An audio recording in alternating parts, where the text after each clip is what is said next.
Student, ये quality of profession nurse है। तो इसकी कुछ क्वालिटी हैं जो एक हर नर्स को पता होनी चाहिए। तो पहली क्वालिटी जो है वो है ऑनेस्ट। एक नर्स को प्रॉपर तरीके से मतलब ऑनेस्ट होना चाहिए, ईमानदार होना चाहिए अपने काम के साथ, पेशेंट के साथ। फिर उसके बाद है केयरिंग, यानी कि प्रॉपर केयरिंग पेशेंट को देनी चाहिए। मोटिवेटर होना चाहिए, फेयरनेस अपने काम के साथ, पेशेंट की नर्सिंग केयर के लिए फेयरनेस होनी चाहिए। क्रिएटिव होना चाहिए, नई नई चीज़ों को वो क्रिएट करने वाली होनी चाहिए।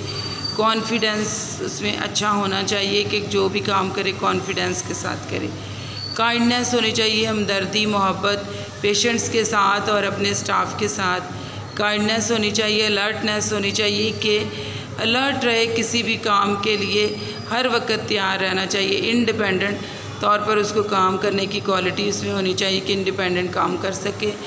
गुड कम्युनिकेटर होना चाहिए, यानी कि जो भी बातचीत करे उसमें कम्युनिकेशन गुड होना चाहिए। उसका फ्लेक्सिबिलिटी होनी चाहिए, अपने फ़ैसलों में रद्द बदल कर सके, बदल सके। उनको क्विक रिस्पॉन्स, पेशेंट की किसी भी कंप्लेन पर उसको फ़ौरन क्विक रिस्पॉन्स देना चाहिए। प्रॉब्लम सॉल्विंग स्किल्स होनी चाहिए कि किसी टाइम अगर कोई प्रॉब्लम आ जाए तो उसको किस तरीके से वो सॉल्व कर सके।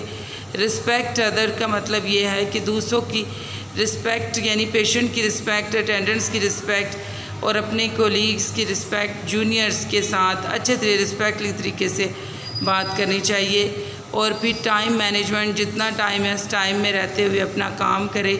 उसमें लीडरशिप क्वालिटी होनी चाहिए। स्टेमिना होना चाहिए, कम से कम 8 से 10 घंटे का स्टेमिना होना चाहिए ड्यूटीज़ का, काम करने का।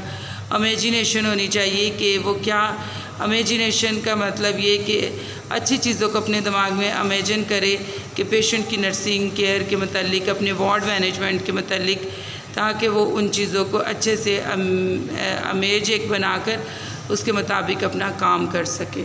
तो ये थी कुछ क्वालिटी ऑफ प्रोफेशन नर्स की। Thank you so much.